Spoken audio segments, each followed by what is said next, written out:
नमस्कार मैडम जी।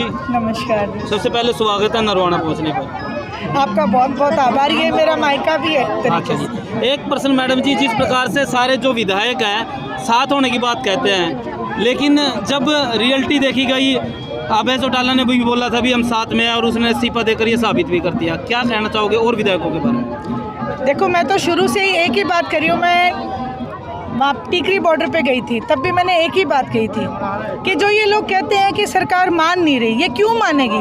जब सरकार में बैठे एमएलए एमपी किसानों का साथ देंगे तो इस सरकार को मानना पड़ेगा।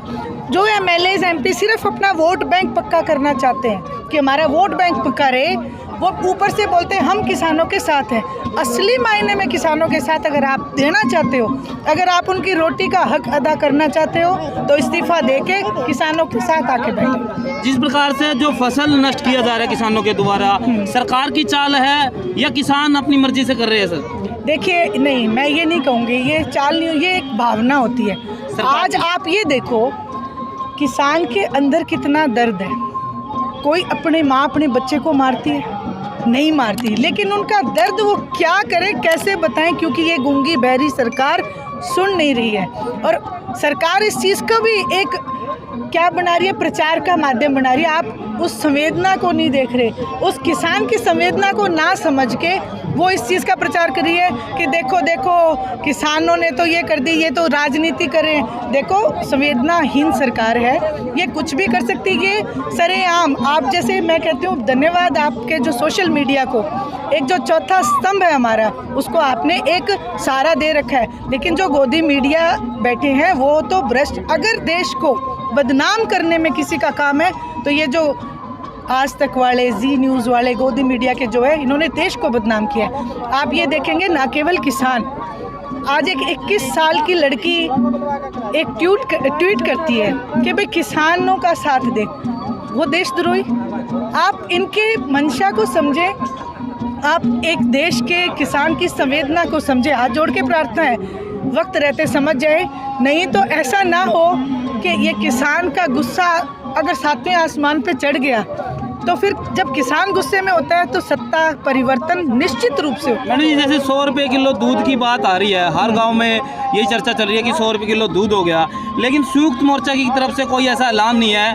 तो जो गरीब लोग हैं इन पर प्रभाव बहुत ज़्यादा पड़ेगा, तो क्या कहना चाहोगे इसके बारे में? देखिए, मैं आपको एक बात कहना चाहती हूँ, ये हर चीज़ की आड़ लेते हैं। देखो, हमारे पास जो किसानों के पास हैं, जो इर्द गिर्द हैं, आप जो वहाँ सर्वे करो, किसानों के घर से दूध वैसे भी, चलो कोई बात नहीं, ये हमारे पास है, ये हमारे काम करते हैं, दूध वैसे ही डाला जाता है। दूसरी बात, संयुक्त मोर्चा ने ऐसा कोई ऐलान नहीं करा, लेकिन ये भी किसानों का रोष है कि हम अगर डीजल इतना, हमारे सामान की कीमत सरकार कम क्यों आंकती है। ये सिर्फ और सिर्फ लीडरों के लिए एक घोषणा है। आज तक आपने 100 रुपये दूध लीटर खरीदा है क्या? अभी तक कोई बिकना शुरू हुआ है क्या?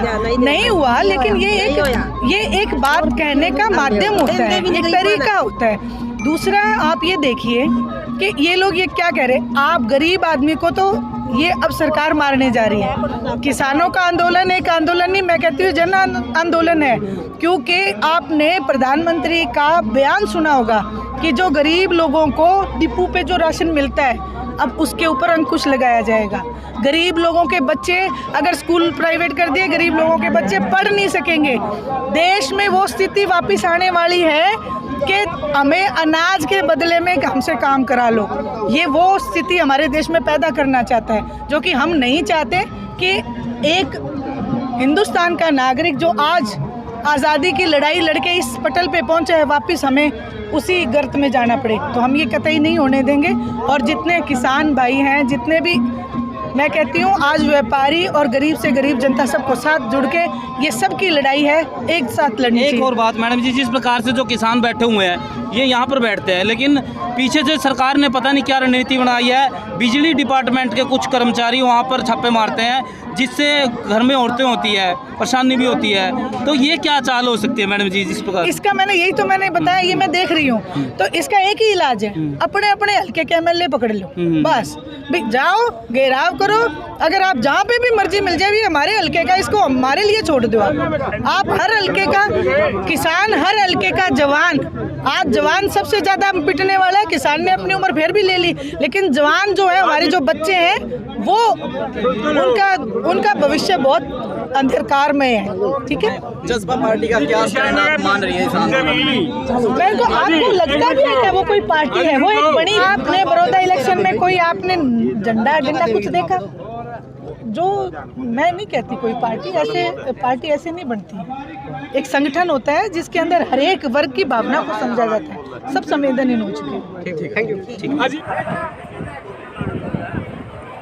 सबसे पहले तो मैं आप सब लोगों को ये बधाई दूंगी कि हरियाणा में सबसे ज्यादा यदि कोई गैदरिंग है तो आपके बद्दोवाड़ा टोल पे,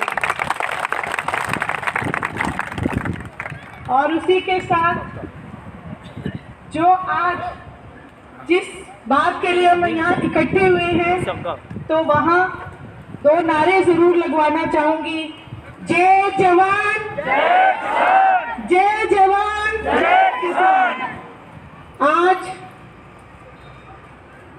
मैं आप लोगों की बेटी बनके, और मैं एक किसान के घर की बेटी हूँ और किसान के घर में ब्याही हूँ, तो ये मेरा नैतिक जो एक जिम्मेवारी बनती है कि मैं आप लोगों के बीच आऊं और अपने विचार रखूं, क्योंकि मेरे ऊपर परमात्मा की ये नेमत जरूर है कि आदरणीय स्वर्गीय चौधरी देवीलाल जी हमारे दादाजी हैं, और आज उनकी कमी एक किसान होने के नाते मैं ये अच्छे से बता सकती हूँ कि हर इंसान के दिल में दर्द है कि आज अगर चौधरी देवीलाल होते तो आज किसान को इतने दिन यहाँ नहीं बैठाते।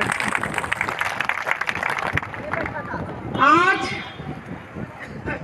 ये जो राजनेता बने घूमते हैं, ये कहते हैं कि किसान नहीं है, ये तो चंद लोग हैं जो राजनीति कर रहे हैं। मैं उन सब लोगों को ये कहना चाहती हूँ कि ये दुर्भाग्य है हमारा, आज संसद से लेके आज राज नहीं चला सकते थे। किसान ने कभी राजनीति करने की सोची ही नहीं, उसने सिर्फ खेत में अन्न उगाया, उसने सिर्फ अपने इलाके के लोगों का पेट भरने की सोची। ना केवल हरियाणा, पूरे हिंदुस्तान का किसान सिर्फ किसानी करना जानता है।